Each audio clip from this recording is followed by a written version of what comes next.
if you have one fear which is آخرہ.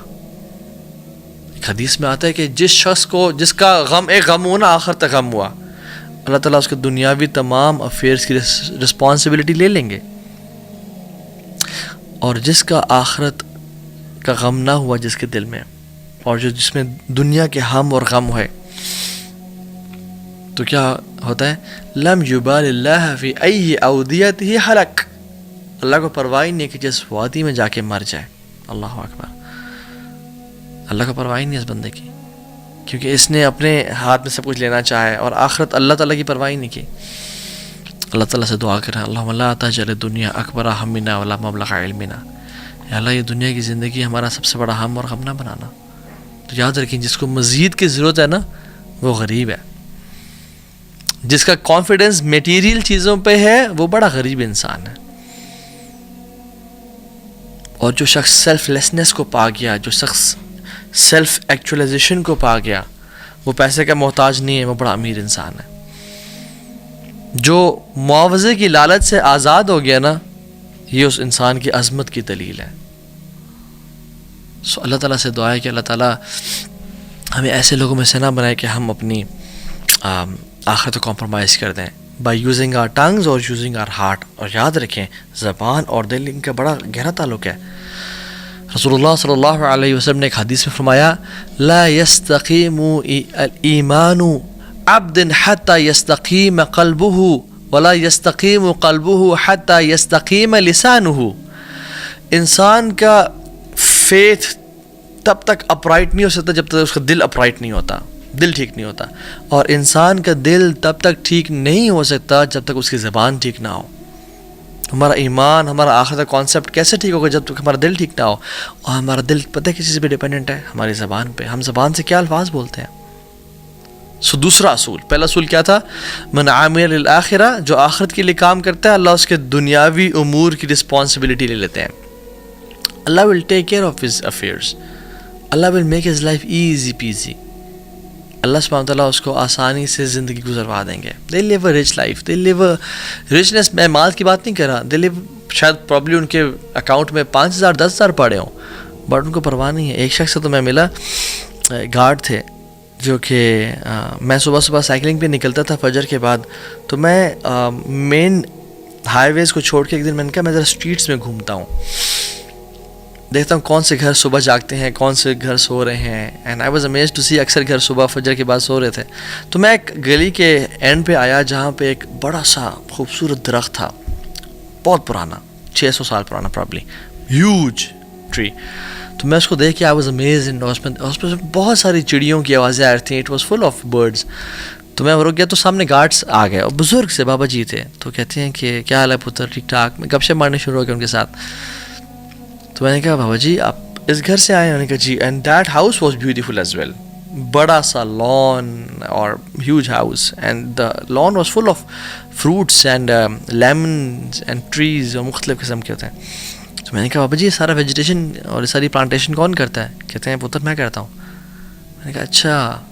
تو کہتے ہیں کہ بس اس کے مالک کے ایک بیوی ہے, ایک شوہر ہے, اور دونوں سارا دن تو یہاں ہوتے نہیں ہیں, دونوں صبح نکلتے ہیں شام میں گھر آتے ہیں. ایک پتنی ڈاکٹر ہے, ایک بیوی پتنی وہ بھی کوئی کام کرتی ہے, تو دونوں نکلتے ہیں اور ان کے آپس سے بنتی نہیں ہے بیٹا, اللہ معاف کرے, ہر ٹائم آپس میں لڑتے رہتے ہیں. تو میں نے کہا بابا جی پھر یہ گھر سارا کون انجوائے کرتا ہے؟ کہتے ہیں پتر میں کرتا ہوں, یہ ٹریز میں نے لگائے, یہ پلانٹس لگائے, یہ فروٹس میں نے لگائے, اور ان کے فروٹس میں کھاتا ہوں. میں نے پرمیشن لی ہوئی ہے, میں یہ گارڈننگ کرتا ہوں, صبح آتا ہوں, شام کو چلا جاتا ہوں. میں نے اپنے بارے میں بتائیں. تو میرے اتنے بچے ہیں, اتنی بیٹیاں ہیں, ایک حافظ قرآن ہے, مدرسے میں پڑھا ہے, ایک فلاں مسجد کا امام ہے. اور یہ کرتے کرتے سبحان اللہ اس نے کہا کہ اللہ کا بڑا شکر ہے جی, اللہ تعالیٰ نے بہت نوازا ہے, I live a beautiful life. And I was like سبحان اللہ یار, this guy is rich, this guy is enjoying his life. Allah تعالیٰ نے اس کی زندگی میں کام اس کے سمیٹے ہوئے ہیں اور اس کے لیے آسانی کر دی ہے. سو دوسرا اصول, من اصلح سریرتہ اصلح اللہ علانیتہ, جو اپنی تنہائیوں کو پاک کر لیتا ہے اللہ تعالیٰ اس کی پبلک لائف, اس کا جو امیج ہے اس کو بہترین بنا دیتے ہیں. پہلا اصول کیا تھا, جو آخرت کے لیے کام کرتا ہے اللہ دنیا کی تمام رسپانسبلٹی ذمہ داری لے لیتے ہیں.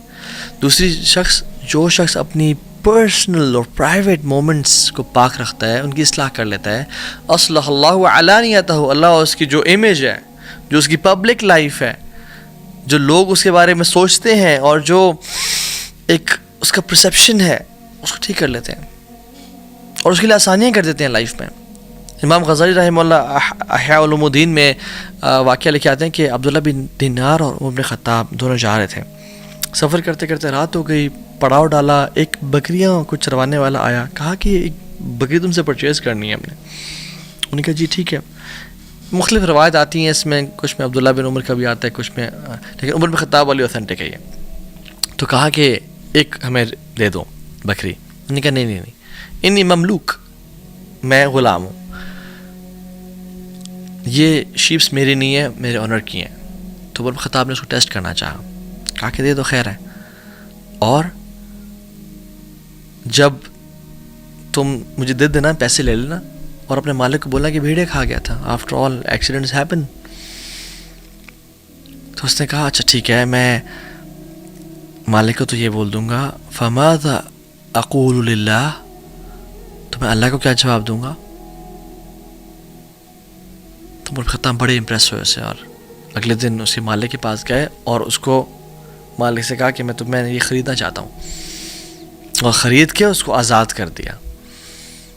اور ایک اور روایت میں آتا ہے کہ اس کی بکریاں بھی خریدیں اور بکریاں بھی خرید کے اسے گفٹ کر دیں، بٹ جس میں صرف یہ مینشن ہے کہ اس کو خرید کے آزاد کر دیا. دس از مور اوتھینٹک. اور کہتے ہیں هذه الكلمة اعتقدك في الدنيا، هذه الكلمة اعتقدك في الدنيا وارجو ان تؤتقك يوم القيامة. اس کلمے نے جو تو نے کہا،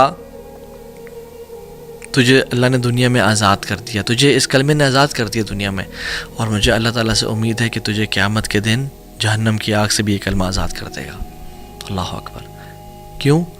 کیونکہ اس میں تقویٰ تھا، اس کی پرائیویٹ لائف سیٹ تھی، وہ اللہ کا خوف رکھتا تھا. سو دا پوائنٹ ہیئر از، ہم اپنی زندگی میں کتنی دفعہ ایسے مومنٹس آتے ہیں کہ جس میں ہم تنہائیوں کے گناہ کر جاتے ہیں. اور یاد رکھیں جو تنہائیوں کے گناہ سے نہیں بچے گا نا، حدیث میں آتا ہے اللہ کی فرمایا میں آپ سے ایسی امت کے لوگوں کو جانتا ہوں جو قیامت کے دن آئیں گے بڑے بڑے ماؤنٹینز اور پہاڑ لیکن نیک اعمال کے، لیکن اللہ تعالیٰ ان کو ضائع کر دیں گے. صحابہ نے کہا رسول اللہ کون؟ آپ نے کہا تمہارے بھائی بہن ہوں گے، تمہارے اسکن کلر کے ہوں گے، رات کو اٹھ کے تہجد بھی پڑھ لیتے ہوں گے، لیکن وَلَكِنْ قَوْمٌ إِذَا خَلَوْا بِمَحَارِمِ اللَّهِ انتهكوها، کہ جب وہ تنہائیوں میں ہوتے ہوں گے وہ اپنی اللہ کی حدود کو کراس کرتے ہوں گے، گناہ کر لیتے ہوں گے. کیونکہ اللہ تعالیٰ وَنَعْلَمُ مَا تُوَسْوِسُ بِهِ نَفْسُهُ وَنَحْنُ أَقْرَبُ إِلَيْهِ مِنْ حَبْلِ الْوَرِيدِ، ہم اس کے شارخ سے زیادہ قریب ہیں.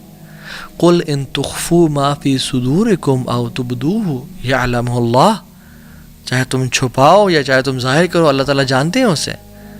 الَّذِينَ يَخْشَوْنَ رَبَّهُمْ بِالْغَيْبِ، اللہ ان کو محبت کرتے ہیں، ان سے اللہ ان کو پریز کرتے ہیں جو تنہائی میں اپنے رب سے ڈرتے ہیں. من خشی الرحمن بالغیب وجاء بقلب منیب، اللہ کو محبت ہے سے لوگوں سے جو تنہائی میں بالغیب پرائیویسی میں اللہ سے ڈر گئے. اور جو ہم آج بڑی دین کی باتیں کرتے پھرتے اور اچھے بنے پھرتے ہیں، وہ اس وجہ سے نہیں ہے کہ ہم کوئی گناہ نہیں کرتے. ابن قیم الجوزی کہتے ہیں کہ know that if people are impressed with you, in reality they are impressed with the beauty of Allah covering your sins. وہ اللہ کے ستار ہونے پہ کی بیوٹی پہ وہ خوش ہے کہ اللہ نے تمہارے پہ بڑی موٹی چادر ڈال کے رکھی ہے. and Allah یاد رکھ can make anything public.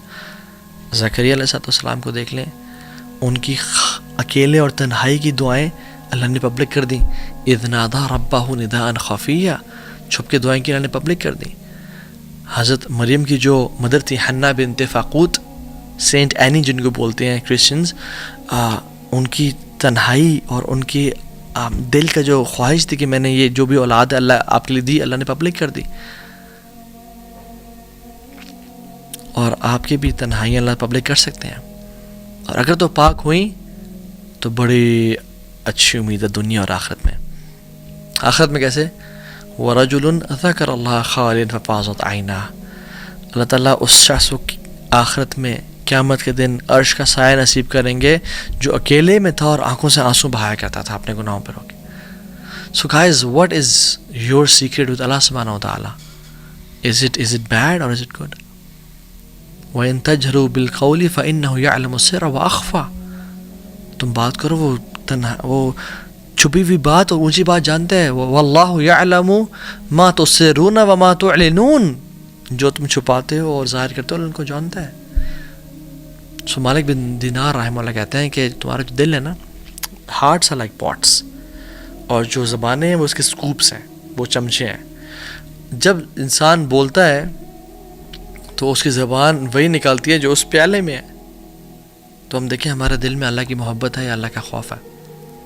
اور رسول اللہ صلی اللہ علیہ وسلم کی امیزنگ حدیث میں آتا ہے، اللہ کے نبی صلی اللہ علیہ وسلم نے پوچھا کہ یا رسول اللہ صلی اللہ علیہ وسلم ما افضل ما اوتی الرجل المسلم، سب سے بہترین کیا چیز ہے جو کسی مسلمان کو عطا کی گئی ہے؟ آپ نے فرمایا الخلق الحسن، بہترین اخلاق. اور پھر کہا وما شر ما اوتی الرجل المسلم، یا رسول اللہ شر سب سے بری چیز کیا جو مسلم کو دی گئی ہے؟ آپ نے کہا اذا کرہت ان یرى علیک شیء فی نادی القوم فلا تفعله اذا خلوت. کوئی بھی کام اگر تم پبلک میں یا اپنے گروپ کے سامنے کرنے سے ڈرتے ہو نا، تو وہ پرائیویسی میں نہ کرنا. یہ سب سے بدترین چیز ہے جو ایک انسان کرتا ہے، کہ لوگوں سے تو وہ حیا کرے، یستخفون من الناس ولا یستخفون من اللہ، مگر اپنے اللہ سے نہ حیا کرے، اور لوگوں کے سامنے تو اپنا امیج بڑا زبردست رکھے اور اللہ تعالیٰ کے سامنے گناہ کر دے. اور ایک اور حدیث میں آتا ہے ما کرہ اللہ منک شیئا فلا تفعلوا اذا خلوت. جس چیز سے اللہ تعالیٰ نفرت کرتے ہیں کہ تم وہ نہ کرو، اس کو کبھی بھی خلوت میں نہ کرنا. اور تو یہ حدیث ضعیف ہے لیکن اس کا مطلب بالکل ٹھیک ہے کہ جس چیز سے اللہ تعالیٰ نفرت کرتے ہیں کہ تم وہ نہ کرو، تم اس کو پرائیویسی میں اگر کرتے ہو نا، this is absurd, this is a blasphemy.